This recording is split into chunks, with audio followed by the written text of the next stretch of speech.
pada ketika sembahyang itu daripada ma siwallah, sehingga terkeluar dia itu daripada zon waktu dan zon tempat.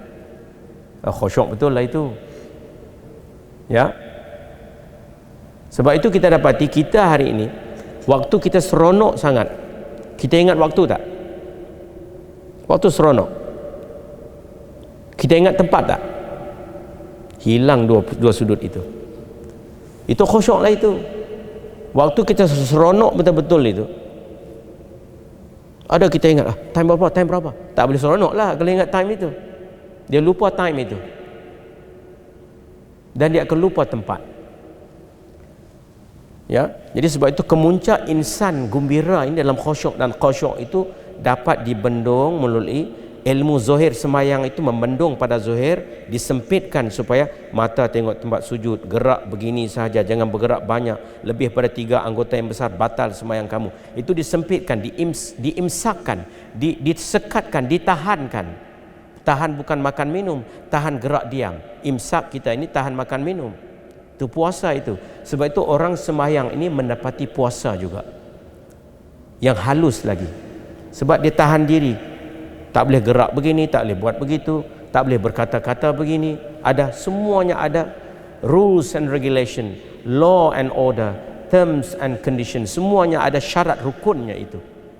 Diperketatkan, dipersempitkan supaya dengan kesempitan itu, kepicikan itu, terbuka sesuatu yang luas di dalam itu. Manusia nak mengalami kelapangan, dia kena sanggup redha mengalami kepicikan. Boleh kita dapat mengalami merasai kesihatan itu, kalau tidak kita mengalami merasai kesakitan itu. Betapa dikenal akan kesihatan kalau tidak dimahami akan kesakitan. Betapa dikenal akan kejahilan kalau tidak ada yang alim itu. Setiap sesuatu itu tersembunyi di sebalik sesuatu. Alam ini Allah jadikan alam hikmah.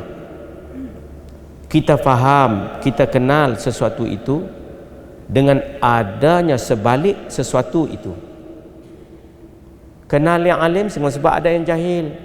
Kenal yang cantik sebab ada yang huduh. Kenal yang pendek sebab ada yang tinggi. Sebalik itu. Kalaulah tidak ada sebalik akasnya, betapakah kita akan mengalami merasai kenal? Mustahil.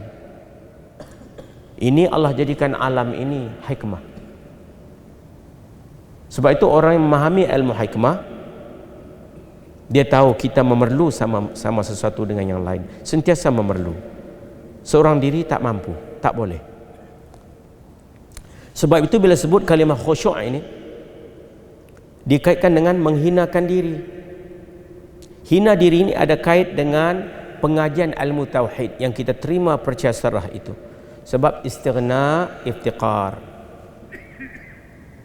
Istighna zat yang wajibal wujud yang kita terima percaya sarah itu, zat yang ada itu, yang bersifat dengan istighna dan iftiqar,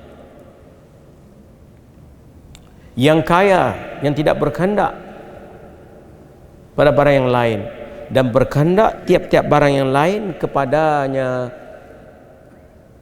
berkehendak untuk ditunaikan segala kekurangan, segala keputusan-keputusan itu, penetapan-penetapan itu, penerangan, penjelasan, terang jelas nyata itu, berkehendak sudut ilmu,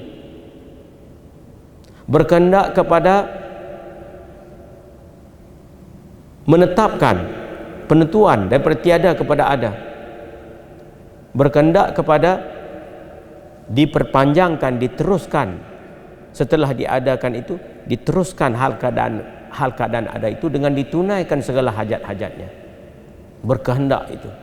Berkehendak itu kepada yang kaya itu, zat yang ada itu, zat itulah yang sentiasa memberi kepanjangan daripada kita ada ini, daripada tiada kita diadakan, dan setelah diadakan itu diterangkan terang jelas nyata dengan nikmat ilmu itu, dan diperpanjangkan keadaan ada itu nikmatul huda war rasyad, ni'matul ijad wa ni'matul imdad.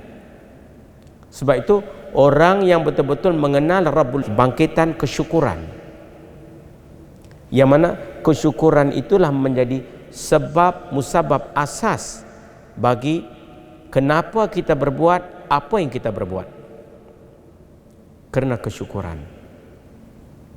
Tapi kalau kita tidak naik kepada tahap kesedaran itu, maka kita akan berbuat sesuatu itu kerana terpaksa. Sebab itu kebanyakan manusia akhir zaman, manusia ramai bila dibuat apa yang dibuat, kena buat. Bila kita soal apa, kenapa engkau sembahyang ini? Kena sembahyang. Kenapa engkau puasa ini? Kena puasa. Kenapa engkau pergi haji? Kena pergi haji. Kena itu tak salah, tapi kena dalam arti kata berat itu. Kena dalam arti kata seolah ada satu paksaan, tekanan di situ.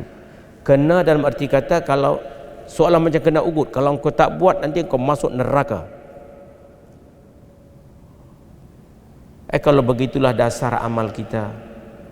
Sebab itu tahun demi tahun kita tidak merasa dekat, qarib. Sedangkan Iqra syahrul Ramadan alladzi unzila fil Quran, dan pertama-tama Al-Quran itu Iqra bismi Rabb alladzi khalaqal insana min 'alaq, Iqra rabbukal akram alladzi 'allama bil qalam 'allamal insan ma lam ya'lam. Akhirnya itu kalla la tuti' wasjud waqtarib. Yang pertama ini Iqra, yang hujung itu wasjud waqtarib. Isyarat daripada bacaan itu mestilah membawa kepada qarib, dekat, bukan ba'id. Ilmu yang manfa' itu ilmu yang nafi', bukan ilmu la yanfa'. Ilmu ada dua, ilmu yang la yanfa' dan ilmu yang nafi'. Alamat ilmu nafi' yang kita ada itu, makin dapat ilmu itu, penerangan terang jelas nyata itu menyebabkan timbulnya yaqazah, dukhulu fi hadrati rabbi wa tanabbuhu lima yurdihi.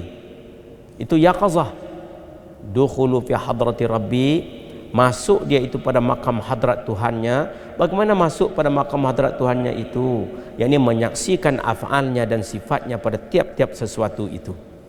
Dukhululah, dukhulu fi hadrati rabbi wa tanabbuhu lima yurdihi, dan mencari apa juga sesuatu, apa juga satu jalan itu yang mendapat ridha Allahu Jalla Jalaluh. Disitulah dia. Itu yaqazah, orang yang dapat kesedaran, jaga itu. Yaqazah, jaga itu. Sebab itu orang yang dapat yaqazah, jaga ini, dia sampai kepada tahap kesedaran tauhid itu. Sebab itu yang pertama ini menghinakan diri ini dikaitkan dengan tazallulan kalau bahasa Arabnya. Tazallulan itu menghinakan diri, menghinakan diri.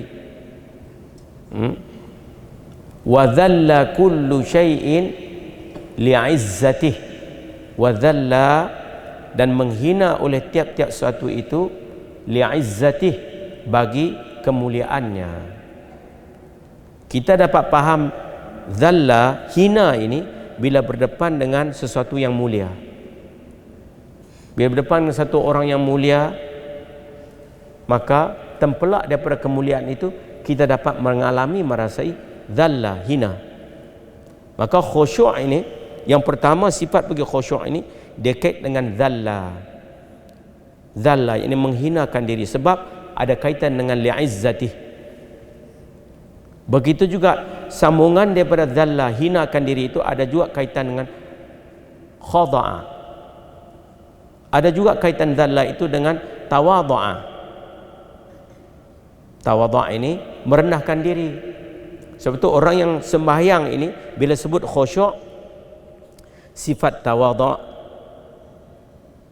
tawadhu'an, takhaddu'an, tadhallulan, tawadhu'an, tadhallulan, takhaddu'an, itu sifatnya, halnya.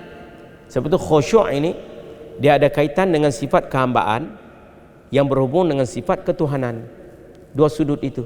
Sebab itu kita katakan khusyuk ini dikaitkan dengan at-tauhid.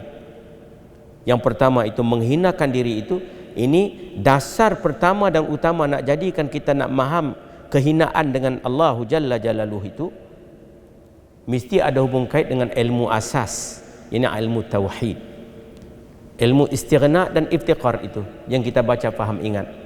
Tempelak daripada ilmu tauhid ini, orang yang belajar ilmu tauhid ini akan timbul di hati sanubarinya terang jelas nyata kehendak yang berkobar-kobar, tidak tahu kehendak itu melainkan berkehendak kepada Allah Jalla Jalaluh. Ini hasil natijah bagi ilmu tauhid. Bila kita baca, faham, ingat ilmu tauhid itu yang 50 dalam la ilaha illallah, penurunan kepahaman daripada 50 itu, dia akan masuk kepada kesedaran di dalam hati itu, aku tidak tahu nak bergerak, nak berbuat melainkan kerana Allah. Sebab itu orang belajar ilmu tauhid ini, kemuncak ilmu tauhid, hilang kehendak yang bangsa siwallah. Yakni dia tak tahu pada sudut ilmu. Sebab penerangan dalam ilmu tauhid menerangkan apa juga yang kamu saksikan, apa juga yang kamu lihat, semuanya itu tidak boleh terlepas, terkeluar daripada kekuasaan Allah Jalla Jalaluh. Kalau itulah penerimaan, kalau itulah kepercayaannya, kalau itu yang dia terima percaya serah, sebenar-benar terima percaya serah, maka tentu penyaksiannya tak dapat nak saksikan melainkan semuanya min af'alillah. Tak dapat lagi. Sebab itu orang yang belajar ilmu tauhid ini, dia akan dapat af'al, hakikat bagi af'al itu, gerakannya itu. Tapi kalau orang belajar ilmu tauhid, bila kita soal dia, dia boleh jawab semua betul, tapi halnya itu tidak meresap naik kepada tahap kesedaran af'al itu. Mana belum sampai lagi lah, belajar lagi lah.